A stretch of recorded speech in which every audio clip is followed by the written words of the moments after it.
Mes chères ambassadrices, bonjour, bonjour. J'espère que tout va bien pour toi de ton côté. Nouvelle vidéo, on reste sur le thème, bien sûr, de la perversion narcissique, du harcèlement, du chantage et de la manipulation, tout ce qui peut être difficile pour toi dans ton quotidien, dans ta vie, que ce soit dans le milieu privé ou que ce soit relationnel ou que ce soit dans ton couple.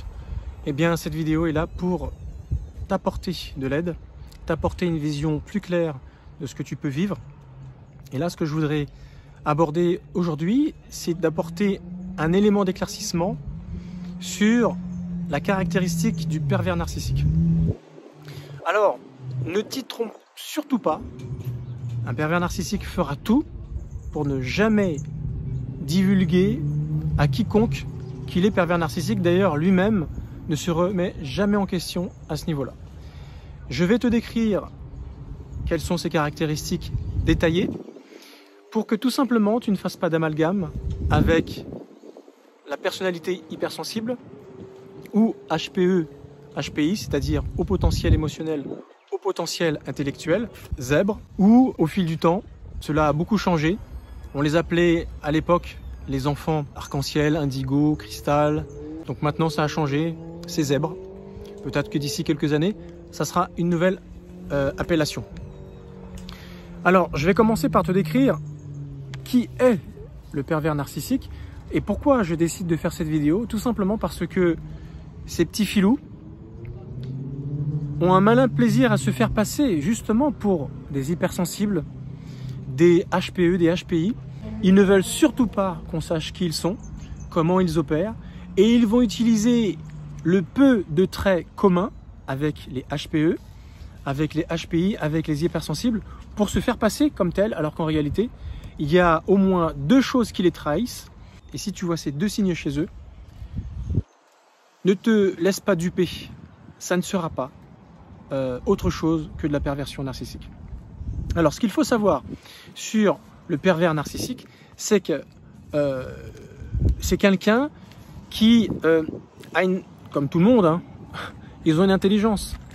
Ils ont une intelligence qu'on appelle cognitive. Ce n'est pas du tout une intelligence dite émotionnelle, dite de cœur, comme j'ai envie de dire tout le monde a une certaine intelligence de cœur, mais elle est fortement développée chez les hypersensibles, voire très développée chez les zèbres. Alors que chez le pervers narcissique, il en est quasi dénué.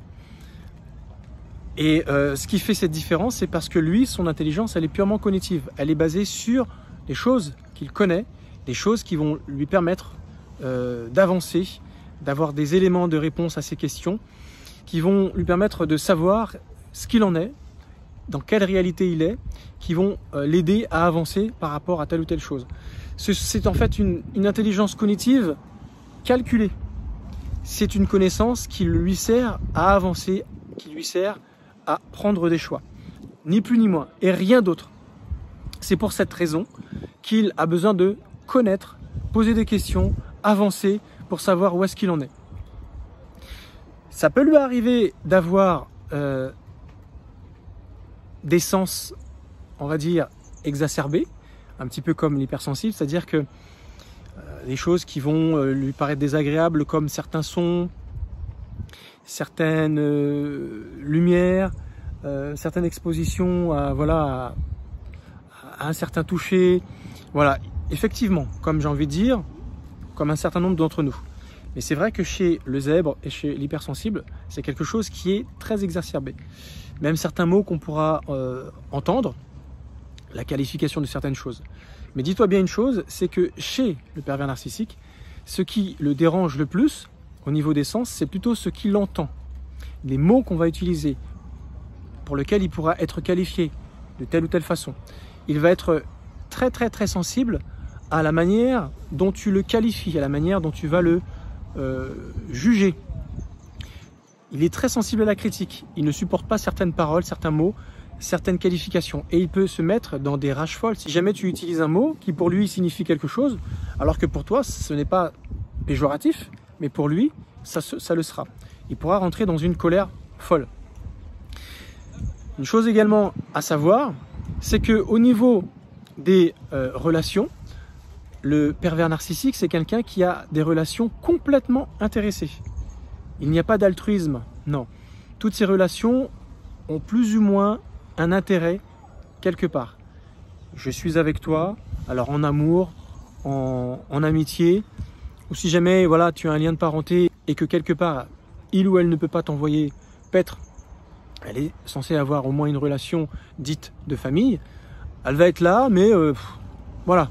Si demain il y a un clash, elle n'hésitera pas, cette personne, à t'envoyer paître et à couper les ponts ou à ne plus donner signe de vie.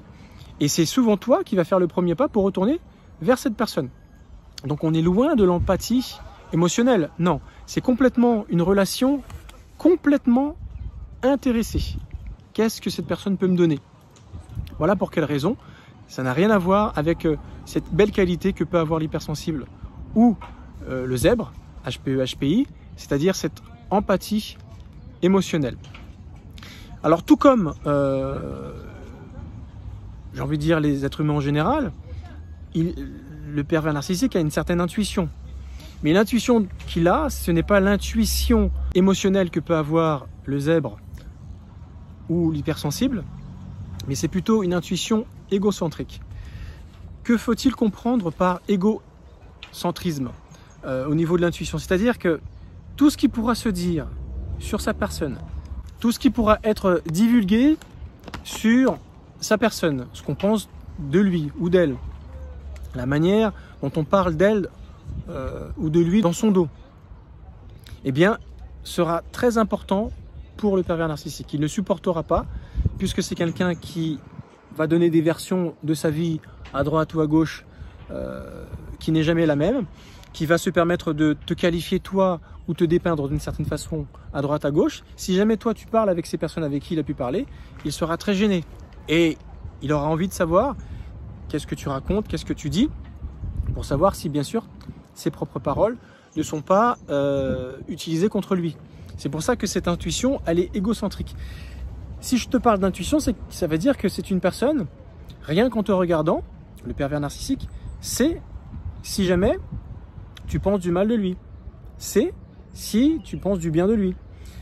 Et il ne supportera pas si jamais tu parles de lui dans son dos.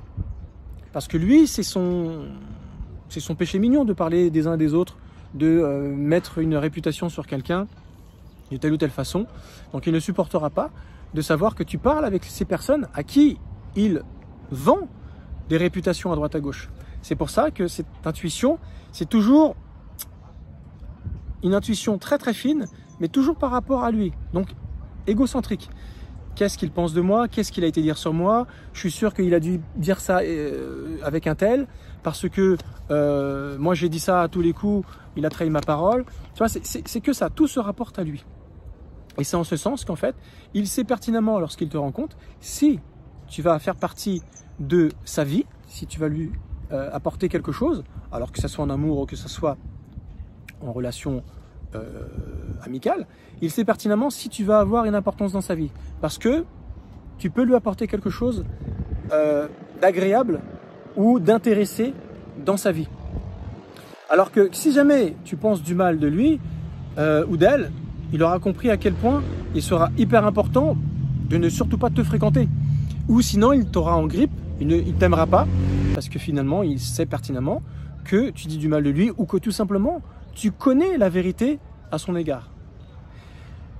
Également, les pervers narcissiques sont des personnes qui réfléchissent énormément, comme les zèbres, comme les hypersensibles. Une grande réflexion, mais c'est une réflexion juste pour connaître qu'est-ce qui se dit sur son compte. C'est une réflexion cognitive. Est-ce que on pense ça de moi? Où est-ce que j'en suis? Est-ce que je vais pouvoir combler tel ou tel besoin? Est-ce que je vais pouvoir utiliser un tel comme bouche-trou parce qu'en ce moment j'ai besoin de ça? C'est que, si tu veux, une réflexion dans l'action pour pouvoir boucher quelque chose qui est vital pour lui ou elle. Alors qu'est-ce qui est vital pour le pervers narcissique? Eh bien, comme j'ai pu déjà te le dire, ce qui est important pour le pervers narcissique, c'est d'avoir constamment quelqu'un qui soit là pour le nourrir sur sa valeur, sur ce ce qu'il vaut au regard des autres. Il a constamment besoin d'être mis en hauteur, constamment besoin d'être saucé, mis sur un piédestal, et il se nourrit de sa relation avec les autres pour obtenir ces choses.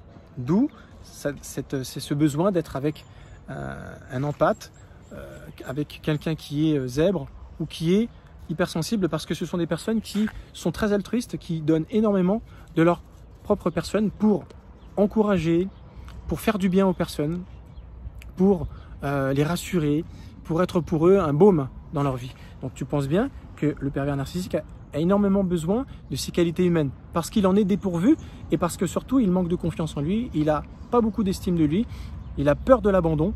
Donc c'est pour cette raison que pour lui c'est important de combler les trous. Si jamais on a commencé à le démasquer, il ne peut plus continuer une relation avec quelqu'un parce que on sait véritablement qui il est. Pour éviter d'être rejeté, c'est lui qui va rejeter parce qu'il ne supporte pas le rejet. Tu vois à quel point c'est machiavélique, c'est méchant de sa part d'être de cette façon. Il utilise les gens à ses fins. Et c'est pour cette raison qu'il ne supporte pas la neutralité verbale. Si par exemple, il veut savoir qu'est-ce que tu as été dire à droite à gauche, et il sait pertinemment qu'il s'est dit des choses, pour avoir des réponses, il va t'accabler de questions. Il va te rentrer dedans littéralement. Ouais, qu'est-ce que tu as dit à ma mère? Ouais, qu'est-ce que tu as dit à mon frère? Qu'est-ce que tu as été raconté à ma sœur? Alors qu'en fait, tu as peut-être parlé, mais à aucun moment tu as parlé de cette personne-là. Mais elle va t'accuser, elle va t'accabler, elle va être très désagréable, même peut-être même t'insulter, te faire passer pour ce que tu n'es pas, t'accuser de quelque chose pour t'obliger à te justifier, et c'est dans la justification qu'elle essaiera de glaner éventuellement ce qui aura pu se dire et se faire une idée. C'est comme ça qu'elle récolte ces informations. C'est ce qui va pouvoir lui permettre d'étayer sa réflexion pour savoir où est-ce qu'elle en est. La neutralité verbale, c'est quelque chose qui pour elle est insupportable. Si jamais elle te pose une question parce que tu as compris comment elle fonctionne et que tu commences par lui répondre peut-être, c'est toi qui vois, c'est une façon de voir les choses, c'est comme tu veux. Tu vois, des grandes neutralités comme ça, des généralités qui ne lui permettent pas en fait de se faire une réflexion, ça va énormément la figer, cette personne, au point qu'elle ne pourra pas être en action, elle ne pourra pas se mettre en réflexion, donc du coup pas en action, pour pouvoir savoir où est-ce qu'elle en est et comment elle doit avancer. Et c'est ça qui pour elle est difficile à supporter, parce qu'elle a besoin de savoir pour agir. Et là, tu ne lui permets pas de savoir, donc c'est pour ça qu'elle sera très désagréable, elle risque d'être très menaçante, et de péter dans une rage narcissique parce que tu l'empêches de savoir où est-ce qu'elle en est. Donc tu vois, ça c'est un signe précurseur qui te permet de faire une grande différence avec le zèbre et avec l'hypersensible. Le pervers narcissique est quelqu'un, si tu veux, qui est hanté, tellement hanté par ce qu'elle vaut, par la valeur qu'elle a par rapport aux autres, que elle ne supporte pas de se sentir inutile. Elle a besoin d'être quelqu'un, elle a besoin d'être important dans la vie des autres. Donc si jamais elle a un sentiment d'inutilité, elle a un sentiment de servir à rien, ou que tu ne lui donnes pas de valeur, si jamais tu l'ignores, si jamais quand tu la vois, tu marches à côté d'elle, tu oses même pas la regarder comme si ton regard allait être sali par sa personne, ou tu daignes même pas lui montrer que tu as compris qu'elle était là, et que tu donnais dans ton comportement, dans ton langage corporel que tu avais remarqué qu'elle était là, ça va énormément la blesser, ça va toucher son orgueil. Et ça, elle ne supporte pas, ça touche son ego. Parce qu'elle a besoin que quand elle est présente, on réagisse à sa présence, qu'on ait besoin, faut qu'elle ait notre regard. Et si jamais on la regarde, elle va nous regarder parce qu'elle saura exactement ce qu'on peut penser à ce moment-là d'elle. Son intuition, cette fameuse intuition dont je te parlais tout à l'heure. Donc tu vois, c'est pour ça qu'elle a peur, énormément peur du rejet, de l'abandon. Et c'est pour ça qu'elle ne supporte pas ne pas être important dans la vie d'une personne. Surtout si elle aime cette personne. Ce manque d'assurance, ce manque de confiance en elle, ce manque d'estime d'elle, c'est ça qui la hante. Et elle a constamment besoin en fait des personnes comme les zèbres, les empathes, les hypersensibles, parce que c'est grâce à eux qu'elle existe, parce que c'est ces personnes-là qui lui donnent une démonstration d'amour et d'existence comme jamais. Et c'est pour ça qu'elle sera toujours attirée par ces personnes. Si jamais demain, elle est avec toi comme moi je suis un empathe, je ne suis pas zèbre et je ne suis pas non plus hypersensible, mais je suis un grand empathe. Eh bien, quand il n'y a plus rien à gratter parce qu'elle a compris que j'ai compris qui elle était, le but c'est de se débarrasser de moi. Donc c'est pour ça qu'elle va faire tout pour trouver qui va me remplacer. Et c'est pour ça que si elle a quelqu'un sous la main, elle va faire tout pour pouvoir séduire cette personne, pour pouvoir se mettre avec et quasiment même me tromper sous mes yeux, entamer une relation sur les réseaux sociaux, entamer une drague virtuelle, du flirt virtuel, jusqu'à rencontre, jusqu'à consommer véritablement la chair et passer à autre chose. Et que tu sois marié ou pas, pour elle, non, il n'y a pas de valeur dans le mariage. Non, ça n'a pas de valeur tant que la valeur n'est pas mise sur elle. L'importance de la relation chez le pervers narcissique, c'est elle, d'où narcissisme. Et elle est prête à avoir recours à tous les subterfuges, à toute la manipulation pour pouvoir arriver à ses fins. C'est terrible ce que je te dis, mais c'est pourtant vrai. Souvent je te dis cela, mais moi-même souvent je suis ébahi, effaré de voir la manière dont fonctionne le pervers narcissique. On se demande, mais ça existe ça? Ça existe. Alors ce sont des personnes également qui ont une grande sensibilité, mais c'est une sensibilité de calcul.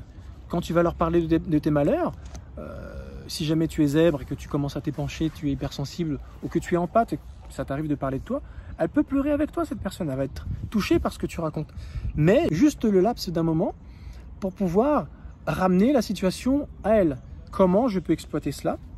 Comment je peux lui faire croire que je suis comme ci ou comme ça? Donc ça, souvent, pendant la phase de love bombing, c'est-à-dire la phase de séduction où elle sera prête à vendre une fausse image d'elle.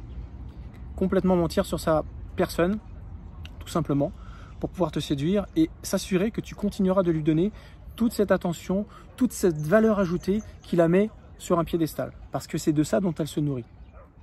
Donc, sensibilité, oui. De toute façon, elle a une certaine sensibilité, mais égocentrique. Comment je vais pouvoir exploiter les petits malheurs de mon conjoint, de ma conjointe, pour que quelque part, ça me permet de continuer d'obtenir ce qu'elle me donne en retour. Donc je vais faire la pleureuse, je vais faire le compatissant, mais tout ça c'est un calcul.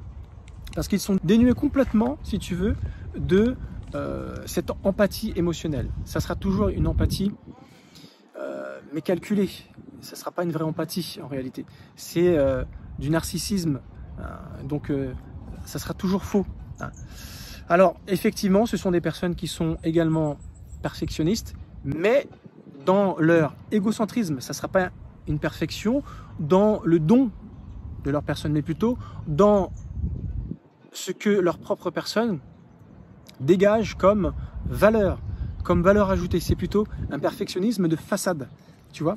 Maintenant que je t'ai décrit tout ce qu'était le pervers narcissique, je vais te donner les grandes différences qui existent et qui peuvent être confondues avec un zèbre, HPE, HPI, et avec un hypersensible. Il ne faut surtout pas te méprendre. Effectivement, un pervers narcissique est atteint d'atélophobie. L'atélophobie, c'est ce sentiment excessif de médiocrité, où on a l'impression d'être voilà, pas assez bien, on a peur de ne pas être parfait, d'où cette tendance à être un petit peu perfectionniste. Mais en réalité, cette atélophobie, chez le zèbre, n'est pas du tout le même que chez le pervers narcissique. Chez le zèbre, c'est le don de sa personne.